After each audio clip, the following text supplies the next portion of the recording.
Today marks the first hearing of the full House Judiciary Committee after a lengthy August recess.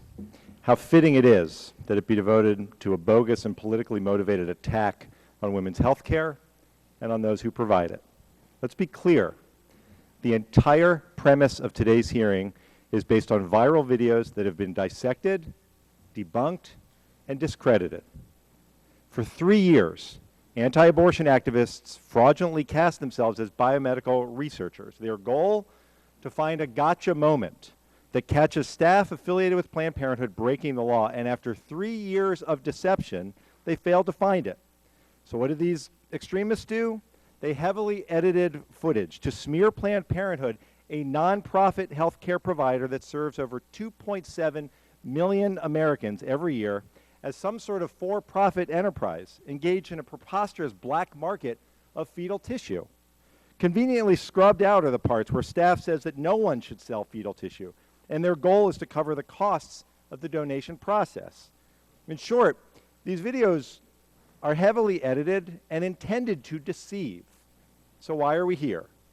We've already learned that Planned Parenthood did not engage in any wrongdoing, that they only do fetal tissue donation in a handful of states, that fetal tissue research was consensually obtained through legal abortions, was legalized by Congress in 1993 with bipartisan support, that Planned Parenthood's goal is to fulfill the wishes of those patients who decide to donate fetal tissue to science, and perhaps contribute to research that may someday yield cures to Alzheimer's and blindness, muscular dystrophy, and so many other ills. So fetal tissue research is legal. Family planning is legal.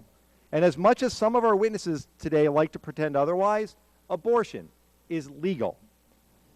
Yet here we are. This deception has led Congress to hold the first of apparently several hearings. This deception has led presidential candidates to pledge to defund Planned Parenthood, a provider that 1 in 5 American women relies on in their lifetime. Well, guess what? No federal funding goes to abortion.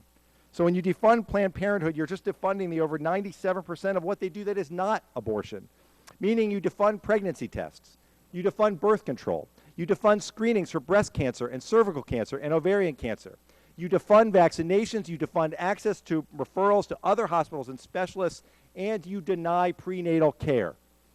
So what happens when you defund Planned Parenthood, a provider that serves over 2.7 million Americans? You defund access to health care that has nothing to do with abortion. Well, let me correct the record here. Planned Parenthood does spend federal funding on birth control that prevents unwanted pregnancies that may lead to abortions. Indeed, in 2013 alone, Title X sites like Planned Parenthood helped prevent 1 million unintended pregnancies, which statistically would have likely led to over 300,000 more abortions that year.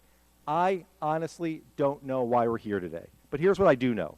I know that not a single one of the men sitting on this dais today ever had to cap a sentence about their educational goals or their career plans or their financial aspirations with the phrase, "unless I get pregnant." I know that federal law already prohibits Planned Parenthood from using any tax dollars on abortion-related care. Frankly, I think all women should have access to legal abortion regardless of their financial means. And I know that this movement to defund Planned Parenthood is not just an attack on the constitutional right to a safe and legal abortion. It's an attack on the entire concept of reproductive justice, which is the idea that all women, regardless of their race or sexual orientation or economic background, have the right to education about sexual health and the right to manage their reproductive health. That they have the right to delay childbearing until they are ready to become mothers. That this right to control their fertility gives them a better shot at controlling their own destinies. Today's hearing, Mr. Chairman, is an attack on the autonomy and therefore on the dignity of women. I, therefore, will not dignify it with any questions, and I yield back the balance of my time. And I'm grateful. We now